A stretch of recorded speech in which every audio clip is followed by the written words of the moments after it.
Good morning, everybody. We are looking at Psalm 139, one of the most favorite Psalms in the scriptures, probably second only to Psalm 23. So the way we're going to do this today is I'm going to read the Psalm all the way through to start. And then afterwards, we'll go a little bit slower through it and look at some of the words closer. But I summarize the Psalm simply saying, God knows you, not you all, but you particular. This psalm is extremely personal, as you're going to see. So let's get started. And you can follow along on your sheet. You'll see that it kind of jumps from one to the other.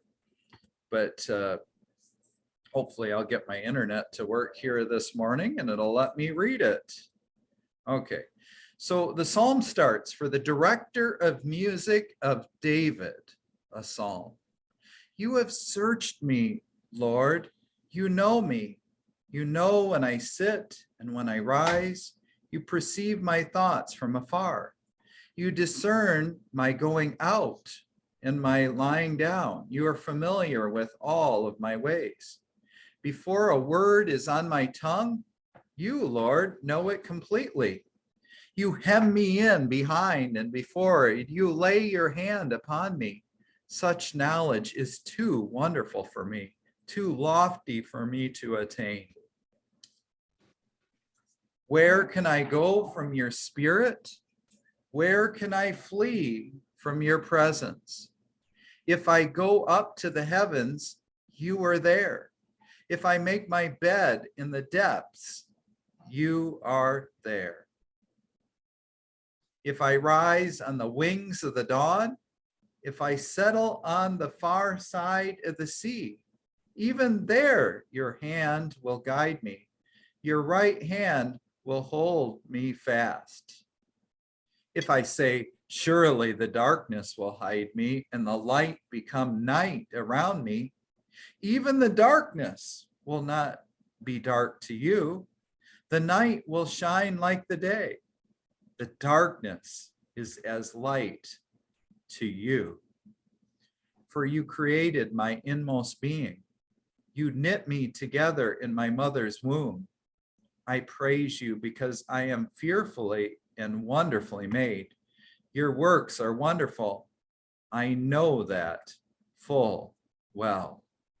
My frame was not hidden from you when I was made in the secret place, when I was woven together in the depths of the earth.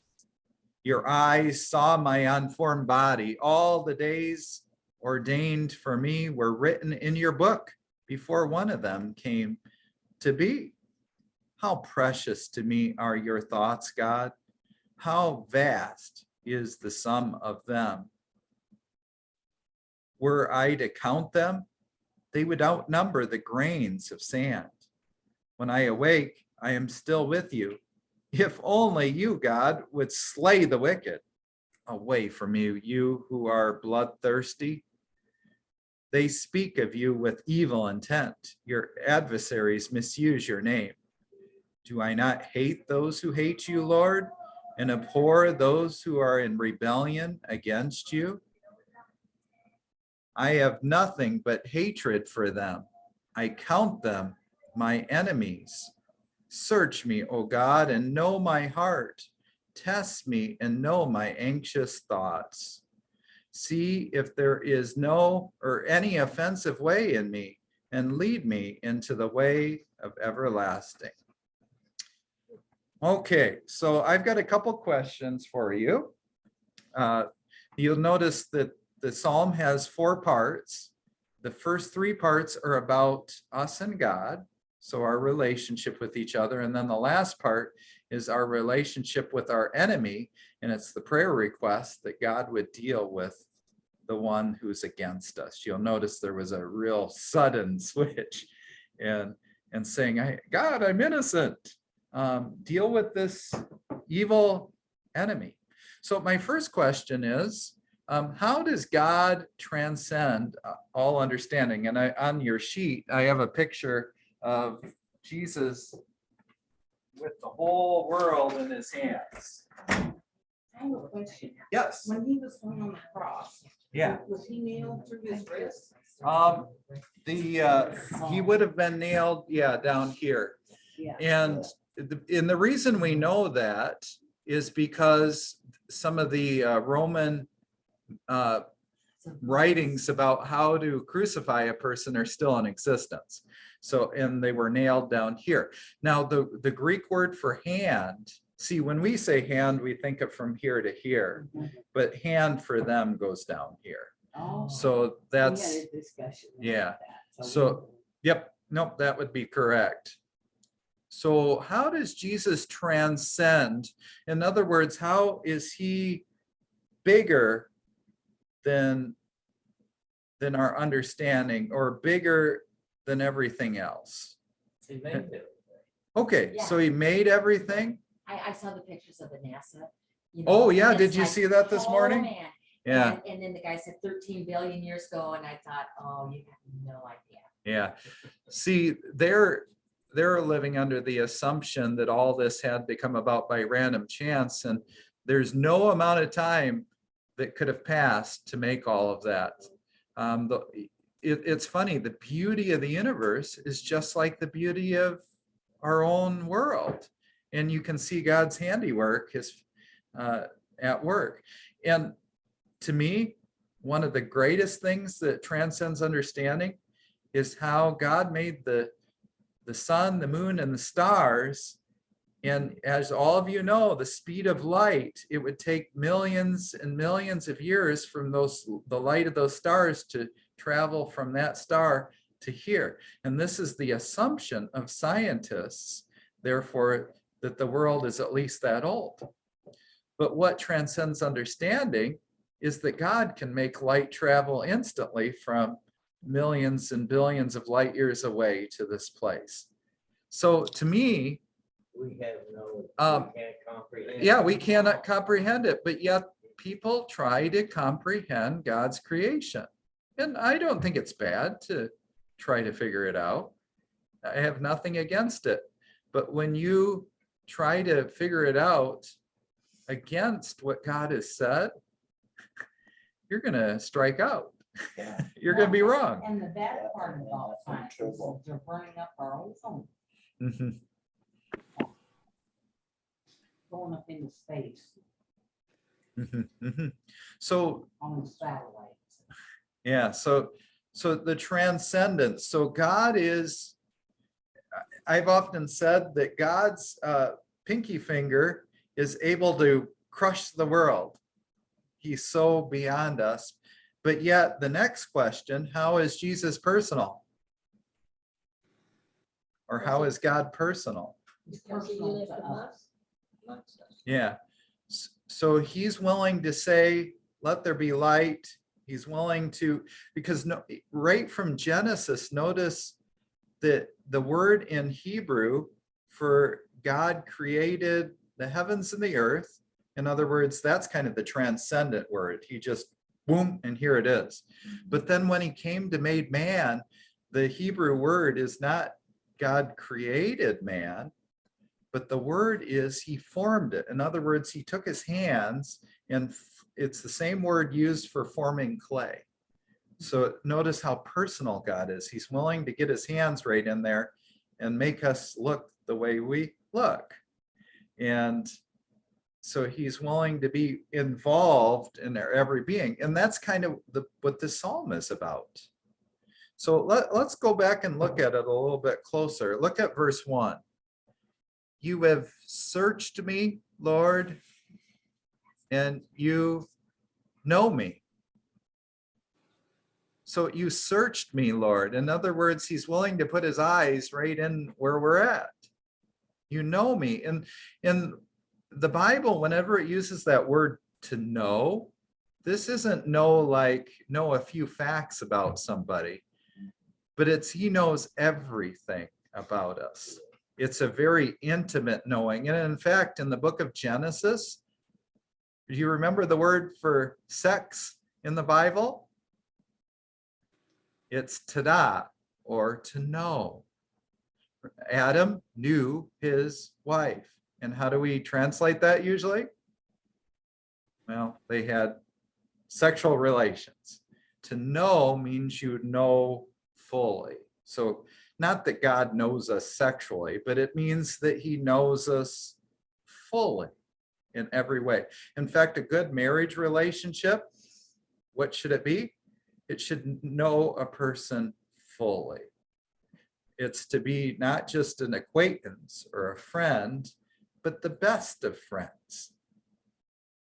You can tell I just preached at a marriage, but it's this knowing fully. Notice verse 2 kind of explains it. You know when I sit and when I rise, you perceive my thoughts from afar. So he knows our thinking. He knows when we get up, when we sit down. And so I got this poem on there, and I got this for Jason. This is from Martin Buber. He's Jewish, and this is in his book, Tales of the Hasidim. It says, where I wander, you. Where I ponder, you. Only you. You again, always you. You. When I gladdened, you. When I saddened, you. Only you. You again, always you. You. Notice this is about God. You, sky is you, earth is you, you above, you below, in every trend, at every end, only you, you again, always you. So notice you is capitalized in there. So it's referring to God. Where I wander, where are you gonna, in other words, God's gonna be everywhere you wander. Where you ponder, it's gonna bring my thoughts. So anyway, for what that's worth. Or Jesus, what did he say? Are 2 sparrows sold? Not 2 sparrows sold for a penny, yet not one of them will fall to the ground outside of your Father's care. And even the very heads of your hair or head are all numbered. So don't be afraid, you are worth more than many sparrows. So Jesus knows every hair on your head, and you're worth more than a bird or many birds. So apparently they ate sparrows back in those days. So I don't know if I'd eat a sparrow. That's a little bit too small. There can't be much to it. Yeah. So verse 3 and 4, same way. You discern my going out, my lying down. You are familiar with all my ways. Before a word is on my tongue, Lord, you know it completely. That's kind of scary, isn't it? God knows even before we say something, what's going to be said. We call this his omniscience. He knows everything. He knows what we're thinking. Yep, exactly. So that's why, have you ever heard the definition of a prayer? Definition of prayer is words and thoughts spoken to God. So you don't have to speak your prayer out loud for God to hear it. You can think it, and he knows it too. The Jewish people like to only say them out loud, but no, you can pray silently, and he knows very well. Now, Satan won't know your prayer if you pray it silently, because he can't read your thoughts, but God is able to. So I found this, I've got a couple notes that I thought were interesting. You discern my going out and my coming in. The word discern, it comes from the Hebrew word you span or sift or winnow.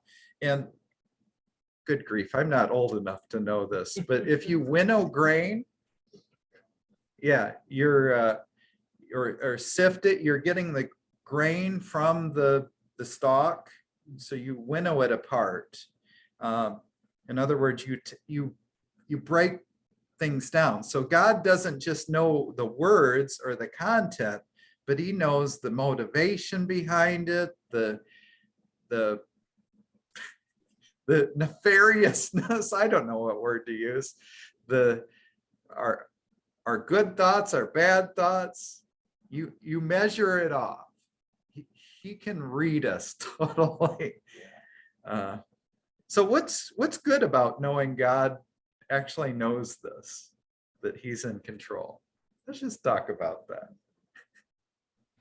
certainly can't hide it. We better be careful. Yeah. Yeah, so you can't get away with anything with God. No. The good part is, though, that he knows our faith too and our love for him. He knows that when we've done what was wrong and we're sorry, he knows that as well. And all this information he's giving him, it's amazing. Yeah. I can't hardly carry on one conversation alone, carrying on billions of conversations. Exactly. Exactly. Okay, let's just keep on going. You hem me in behind and before, you lay your hand upon me. Now, I was reading a little bit about that. If you take your hand, and so if you'd imagine, the only way we can really imagine this, we're a little child and God has his hand on us. Well, what can he do with his hand? He can swat you when you're doing wrong, or he can use that same hand as protection, comfort, peace. So you hem me behind and before. So this is both good, and so he disciplines, but he also holds us up. So kind of like the good shepherd. What does the shepherd do? He uses his shepherd's hook to save us, but also to discipline us and also to defeat our enemy. So the same instrument can be used for all such things. So knowledge is too wonderful for me, too lofty for me to obtain. Okay, so God versus us. I have a quote there from Job. All of you familiar with Job? Job went through all the suffering in his life. Remember, he lost his family, lost his health, lost his possessions. And Job didn't curse God. Instead, I love this verse. It says, does he not see my ways and count every step? Don't you feel good when somebody takes notice of your life? And they say, wow, Jason, you've written some good poetry. Yeah. It feels good when somebody actually reads what we write or notices what we do. If, like Jerry, you said you did road work, construction, and if somebody says, wow, you guys put together a really good road over there, and it was smooth, and they notice it feels good. And it's the same way with God. He didn't just make us, but he cares enough to know what's going on in our life. So same way, Shelley, I wanted to say Sherry again. So, so like your grandkids, them going off to college, God actually cares enough to listen to the request and does something. Same way with Verna and Diane with your kind of reunion thing. He actually cares. He's going to be at that thing too. So, and so on and so on. Okay, where can I go from your spirit? So here's I don't think the psalmist means this in a bad way, because some people read this, where can I go from my spirit? Can I run away from you? No, God's actually going to be there wherever you go. Where can I flee from your presence? So he's all the way in the heavens. And if I make my bed in the depths, by the way, the word depths here, the NIV is being a little bit, they're hiding the word. The word is Sheol. The word Sheol, you've probably heard that before, often translated hell. So if you go down to hell, you're going to find God there too. Be good. Yeah, I think we live in such a culture today that we don't like saying the word hell. So even the NIV leaves the word out of the Bible. But it's Sheol.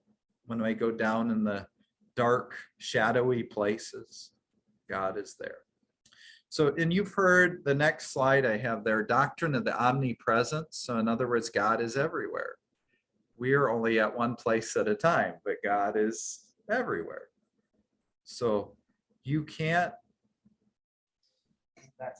yeah, you can't escape him. And that's good, because God can rescue you, rescue me wherever we are.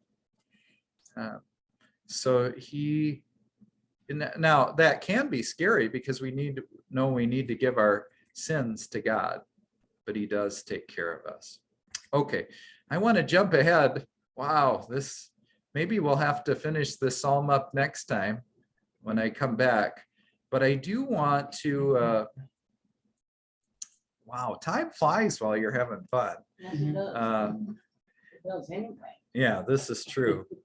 So let's just close with these next verses, 9, 10, 11, and 12. Normally I have all of you read, but since we're tight on time, I've been reading. If I rise in the wings of the dawn, if I settle on the far side of the sea, even there your hand will guide me, your right hand will hold me fast.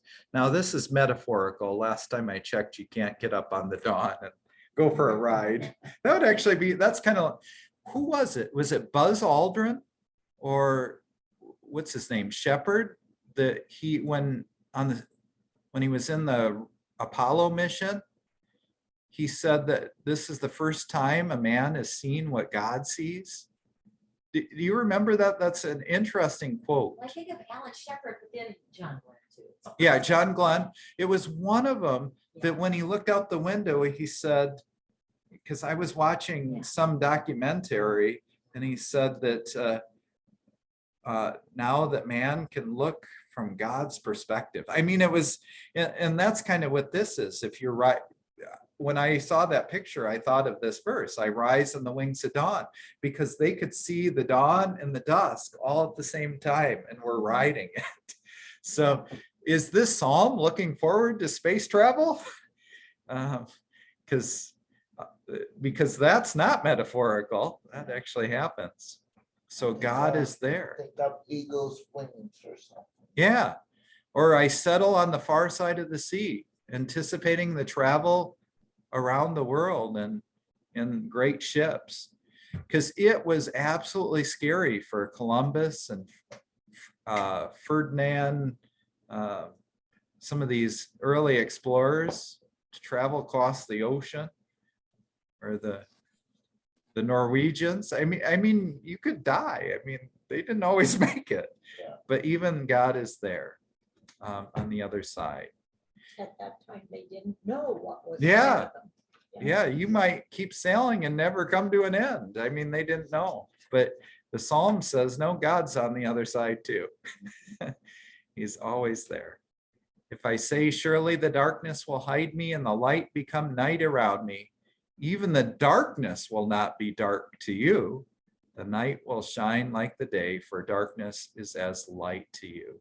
And this is the verse I want to close with. God said, let there be light, and there was light. So God is light. And Jesus is light too. The true light that gives light to everyone was coming into the world. He was in the world, and though the world was made through him, the world did not recognize him. So, but remember, there was darkness before there's light, and God was the light in the darkness. So he is that light. So I think in closing, we can have all this magnificent, but God is willing to be right here with us. Yeah, he's magnificent over everything, but he's willing to be a little light that we can follow in the midst of this grand creation and to the other side. Will fit. Will it fit? I'm looking forward to reading it. Yeah. Well, we'll pick up there next time and read the rest of the psalm. God's blessings.